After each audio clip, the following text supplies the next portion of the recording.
हेमू का पालन पोषण हुआ। उनकी शिक्षा दीक्षा भी रेवाड़ी में ही हुई। उन्होंने हिंदी, संस्कृत, पारसी और अरबी की शिक्षा ली। रेवाड़ी से ही हेमू ने कारोबार शुरू किया और यहीं से वह सूरी वंश के शासक शेर शाह सूरी की सेना के लिए रसद और सॉल्ट पेपर की आपूर्ति करने लगे। इस दौरान उनकी शेर शाह सूरी के साथ नजदीकी बढ़ी और वह कुछ ही समय में उनके खास व्यक्ति बन गए। 22 मई 1545 को शेर शाह की मौत के बाद उनके छोटे बेटे जलाल खान को इस्माइल शाह का दर्जा मिला और इस्माइल शाह ने हेमू की प्रशासनिक क्षमता को देखते हुए उनको अपना निजी सलाहकार नियुक्त कर लिया। धीरे धीरे हर अहम मसले पर इस्माइल खान के सलाहकार बन गए। उस वक्त इस्माइल खान का शासन उत्तर में पंजाब से लेकर बंगाल तक था। इसके बाद हेमू की तरक्की होती रही। वह इस्माइल खान के राज में पंजाब और दिल्ली के गरवन बटा मुगलों से छीनी आगरा दिल्ली तबाह कर दी। अकबर की सेना स्थापित किया हिंदू राज मगर मुगलों से छीनी आगरा दिल्ली तबाह कर दी। अकबर की सेना स्थापित किया हिंदू राज मगर last Hindu king of India. ऐतिहासिक लड़ाइयों को उसके योद्धाओं की वीरता और साहस के बल पर जीतने की कहानी हम सब सुनते आए हैं। लेकिन कई बार वीरता और साहस ही नहीं बल्कि किस्मत से इन लड़ाइयों का नतीजा। सम्राट हेमू को अंतिम हिंदू शासक बताया जाता है जो किसी की वीरता से नहीं बल्कि किस्मत से हार गए और उनके राज का अंत हो गया। सम्राट हेमू को अंतिम हिंदू शासक बताया जाता है जो किसी की वीरता से नहीं बल्कि किस्मत से हार गए और उनके राज का अंत हो। आज एक ऐसी जंग की कहानी जिसमें सामने वाली सेना की वीरता से नहीं बल्कि किस्मत से एक सम्राट हार जाता है और दिल्ली की गद्दी पर स्थापित हिंदू साम्राज्य का अंत हो जाता है। इस सम्राट की वीरता का अनुमान कुछ इस तरह लगा सकते हैं कि इसने कुछ ही दिनों के भीतर मुगलों के गढ़ रहे दिल्ली और आगरा पर कब्जा कर लिया। इसने दिल्ली स्थित पुरानी किला में अपने साम्राज्य की स्थापना। इसके पास एक विशाल सेना थी। वह सेना साहस और वीरता से लबरेज थी। उसके सामने हर सेना और योद्धा बौने साबित हो रहे थे। उसने उस वक्त के युवा मुगल बादशाह रहे अकबर की सेना को तबाह कर दिया। दिल्ली और आगरा से खदेड़ने के बाद उसकी पानीपत के मैदान में भीषण भिड़ंत हुई। सम्राट की सेना मुगलों पर मौत बनकर बरस रही थी। मुगल सेना पीछे हटने लगी। जंग में करीब करीब सम्राट की जीत हो चुकी थी। लेकिन तभी किस्मत ने धोखा दिया और हाथी पर सवार होकर जंग का नेतृत्व कर रहे सम्राट की आंख में एक तीर लग गई। इससे वह चोटिल होकर हाथी के हौदे में गिर गए और उनकी सेना जीती हुई जंग छोड़कर पीछे भाग गई। यह एक वास्तविक कहानी है। इस बारे में बहुत कम लोगों को पता है कि मुगल काल के बीच में कुछ दिनों के लिए दिल्ली की गद्दी पर एक हिंदू सम्राट ने अपने राज्य की स्थापना की थी। दरअसल यह कहानी है साम्राज्य हेमचंद विक्रमादित्य की। इन्हें साम्राज्य हेमू कहा जाता था। हेमू किसी वंश के शासक नहीं थे। उन्होंने अपनी काबिलियत से अपने राज की स्थापना की थी। इन्हें भारतवर्ष का अंतिम हिंदू सम्राट कहा जाता है। वह महान हिंदू शासक पृथ्वीराज चौहान को अपना आदर्श मानते थे। उनका जन्म मौजूदा राजस्थान के अलवर जिले के राजगढ़ के पास मछेरी गांव में 1501 में हुआ था। वह एक भार्गव ब्राह्मण परिवार से थे। उनके पिता पूरणदास एक पुरोहित थे। पूरणदास गृहस्थ जीवन से संन्यास लेकर वृंदावन में रहने लगे थे। इस दौरान हेमू का परिवार बेहतर जीवन के लिए अलवर से हरियाणा के रेवाड़ी में आकर बस गया। यहीं पर हेमू का पालन पोषण हुआ। उनकी शिक्षा दीक्षा भी रेवाड़ी में ही हुई। उन्होंने हिंदी, संस्कृत, पारसी और अरबी की शिक्षा ली। रेवाड़ी से ही हेमू ने कारोबार शुरू किया और यहीं से वह सूरी वंश के शासक शेर शाह सूरी की सेना के लिए रसद और सॉल्ट पेपर की आपूर्ति करने लगे। इस दौरान उनकी शेर शाह सूरी के साथ नजदीकी बढ़ी और वह कुछ ही समय में उनके खास व्यक्ति बन गए। कौन है मेव मुसलमान? मुगलों ने बदल दिया था मजहब, मगर आज भी रगों में दौड़ता है हिंदू खून। सूरी वंश का लहराया पताका। 22 मई 1545 को शेर शाह की मौत के बाद उनके छोटे बेटे जलाल खान को इस्माइल शाह का दर्जा मिला और इस्माइल शाह ने हेमू की प्रशासनिक क्षमता को देखते हुए उनको अपना निजी सलाहकार नियुक्त कर लिया। धीरे धीरे हर अहम मसले पर इस्माइल खान के सलाहकार बन गए। उस वक्त इस्माइल खान का शासन उत्तर में पंजाब से लेकर बंगाल तक था। इसके बाद हेमू की तरक्की होती रही। वह इस्माइल खान के राज में पंजाब और दिल्ली के गवर्नर बना दिए गए। 22 जंग लड़े।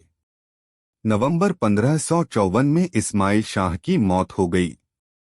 उसके बाद उनके 12 साल के बेटे फिरोज खान को शासक नियुक्त किया गया, लेकिन 3 दिन के भीतर ही आदिल शाह सूरी ने उसकी हत्या कर दी। नया शासक आदिल शाह सूरी बना और 1 नंबर का शराबी और अय्यास था।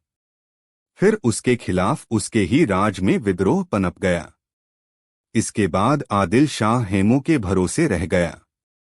उसने हेमू को अपना प्रधानमंत्री और अफगान सेना का प्रमुख बना दिया। इस दौरान अधिकतर अफगान गवर्नरों ने आदिल शाह से विद्रोह कर दिया और टैक्स देने से इनकार कर दिया। इस वक्त हेमू ने वफादारी का परिचय दिया और उन्होंने आदिल शाह के लिए 22 जंग लड़े और सभी में जीत हासिल की। ताकतवर व्यक्ति बने हेमू। इस वक्त तक हेमू सूरी वंश के सबसे ताकतवर व्यक्ति बन चुके थे। तभी मुगल शासक हुमायूं वासप भारत आता है। वह एक बार फिर दिल्ली पर कब्जे की कोशिश करता है। हुमायूं से जंग के लिए आदिल शाह एक बार फिर हेमू को भेजता है। हालांकि इसी दौरान यानी 1556 में हुमायूं की मौत हो जाती है। लेकिन हेमू डटे रहते हैं और वह अकबर को भी खदेड़ना चाहते हैं। इसके लिए वह अपनी सेना को फिर से इकट्ठा करते हैं और आगरा और दिल्ली पर कब्जा स्थापित करते हैं। हिंदू राज की स्थापना। वह 6 अक्टूबर 1556 को दिल्ली में हिंदू राज स्थापित करते हैं और उन्हें सम्राट की उपाधि दी जाती है। फिर पानी की दूसरी लड़ाई शुरू होती है। हेमू के नेतृत्व में विशाल सेना अकबर की सेना से भिड़ती है और जंग में मुगल सेना को करीब करीब तबाह कर देती है। मुगल पीछे हटने लगती है, तभी एक अफगान तीरंदाज हेमू को निशाना लगाकर एक तीर छोड़ता है और बिना कवच के हाथी पर सवार हेमू की आंख में वह तीर लग जाती है। इस एक तीर ने पूरे भारतवर्ष का इतिहास बदल दिया। इस तीर ने हेमू को गंभीर रूप से घायल कर दिया और वह हाथी से लुढ़ककर हौदे में गिर गए। फिर क्या, जीती हुई सेना जंग का मैदान छोड़कर भाग गई और हेमू को मुगलों ने पकड़ लिया।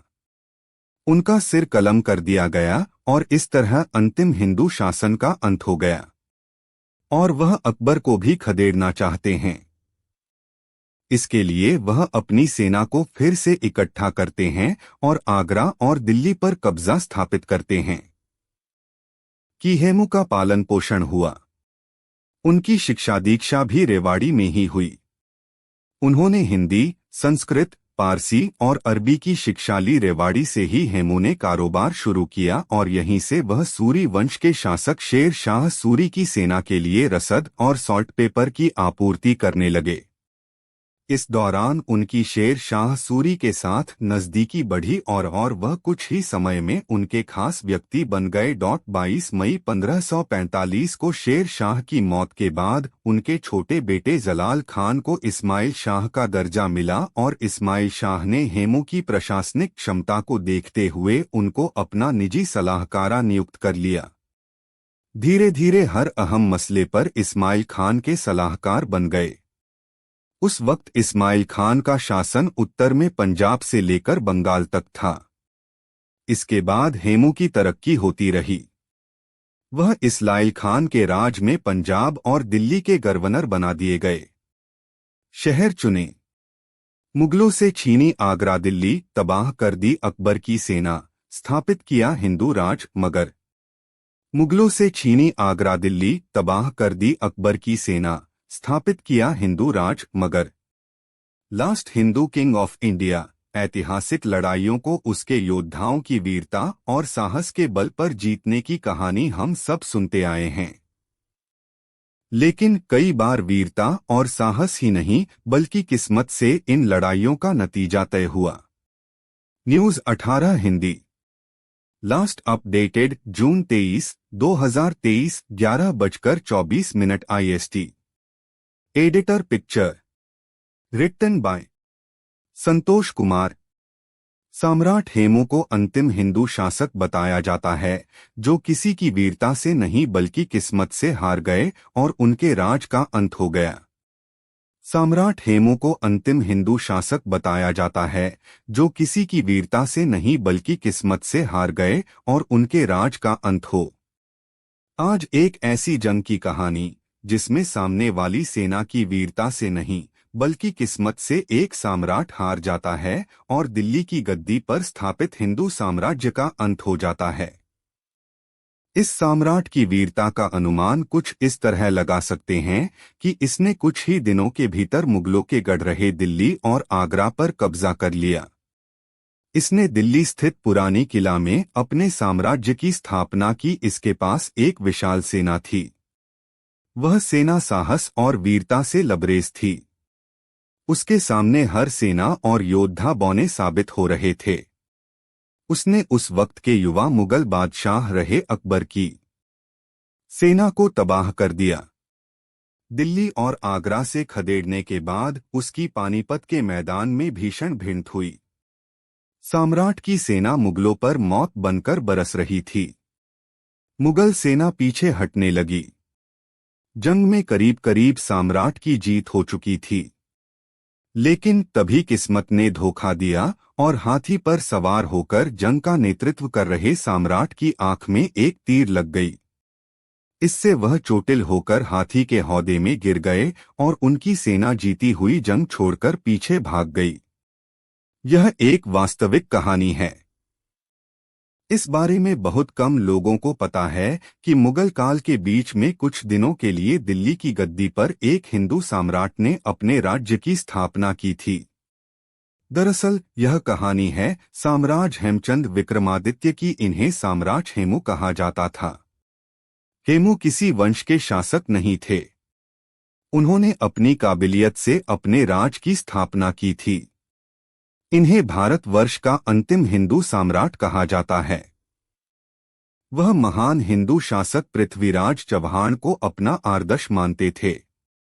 उनका जन्म मौजूदा राजस्थान के अलवर जिले के राजगढ़ के पास मछेरी गांव में 1501 में हुआ था। वह एक भार्गव ब्राह्मण परिवार से थे। उनके पिता पूरणदास एक पुरोहित थे। पूरणदास गृहस्थ जीवन से संन्यास लेकर वृंदावन में रहने लगे थे। इस दौरान हेमू का परिवार बेहतर जीवन के लिए अलवर से हरियाणा के रेवाड़ी में आकर बस गया। यहीं पर हेमू का पालन पोषण हुआ। उनकी शिक्षा दीक्षा भी रेवाड़ी में ही हुई। उन्होंने हिंदी, संस्कृत, पारसी और अरबी की शिक्षा ली। रेवाड़ी से ही हेमू ने कारोबार शुरू किया और यहीं से वह सूरी वंश के शासक शेर शाह सूरी की सेना के लिए रसद और सॉल्ट पेपर की आपूर्ति करने लगे।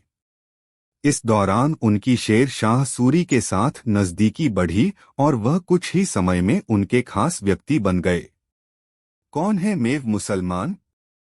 मुगलों ने बदल दिया था मजहब मगर आज भी रगों में दौड़ता है हिंदू खून। सूरी वंश का लहराया पताका। 22 मई 1545 को शेर शाह की मौत के बाद उनके छोटे बेटे जलाल खान को इस्माइल शाह का दर्जा मिला और इस्माइल शाह ने हेमू की प्रशासनिक क्षमता को देखते हुए उनको अपना निजी सलाहकार नियुक्त कर लिया। धीरे धीरे हर अहम मसले पर इस्माइल खान के सलाहकार बन गए। उस वक्त इस्माइल खान का शासन उत्तर में पंजाब से लेकर बंगाल तक था। इसके बाद हेमू की तरक्की होती रही। वह इस्माइल खान के राज में पंजाब और नवंबर 1554 में इस्माइल शाह की मौत हो गई। उसके बाद उनके 12 साल के बेटे फिरोज खान को शासक नियुक्त किया गया, लेकिन 3 दिन के भीतर ही आदिल शाह सूरी ने उसकी हत्या कर दी। नया शासक आदिल शाह सूरी बना और 1 नंबर का शराबी और अय्यास था। फिर उसके खिलाफ उसके ही राज में विद्रोह पनप गया।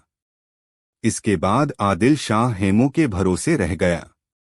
उसने हेमू को अपना प्रधानमंत्री और अफगान सेना का प्रमुख बना दिया।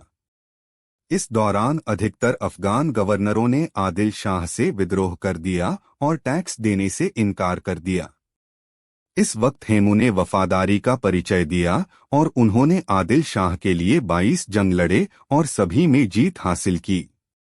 ताकतवर व्यक्ति बने हेमू। इस वक्त तक हेमू सूरी वंश के सबसे ताकतवर व्यक्ति बन चुके थे। तभी मुगल शासक हुमायूं वासप भारत आता है। वह एक बार फिर दिल्ली पर कब्जे की कोशिश करता है। हुमायूं से जंग के लिए आदिल शाह एक बार फिर हेमू को भेजता है। हालांकि इसी दौरान यानी 1556 में हुमायूं की मौत हो जाती है। लेकिन हेमू डटे रहते हैं और वह अकबर को भी खदेड़ना चाहते हैं। इसके लिए वह अपनी सेना को फिर से इकट्ठा करते हैं और आगरा और दिल्ली पर कब्जा स्थापित करते हैं। हिंदू राज की स्थापना। वह 6 अक्टूबर 1556 को दिल्ली में हिंदू राज स्थापित करते हैं और उन्हें सम्राट की उपाधि दी जाती है। फिर पानी की दूसरी लड़ाई शुरू होती है।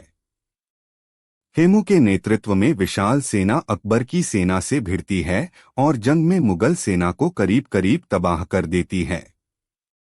मुगल पीछे हटने लगती है, तभी एक अफगान तीरंदाज हेमू को निशाना लगाकर एक तीर छोड़ता है और बिना कवच के हाथी पर सवार हेमू की आंख में वह तीर लग जाती है। इस एक तीर ने पूरे भारतवर्ष का इतिहास बदल दिया।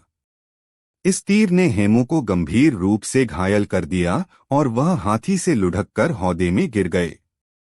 फिर क्या जीती हुई सेना जंग का मैदान छोड़कर भाग गई और हेमू को मुगलों ने पकड़ लिया। उनका सिर कलम कर दिया गया और इस तरह अंतिम हिंदू शासन का अंत हो गया। और वह अकबर को भी खदेड़ना चाहते हैं। इसके लिए वह अपनी सेना को फिर से इकट्ठा करते हैं और आगरा और दिल्ली पर कब्जा स्थापित करते हैं। एक कहानी के मुताबिक बादशाह अकबर ने दिल्ली से आगरा तक अपने घोड़े पर सफर किया था।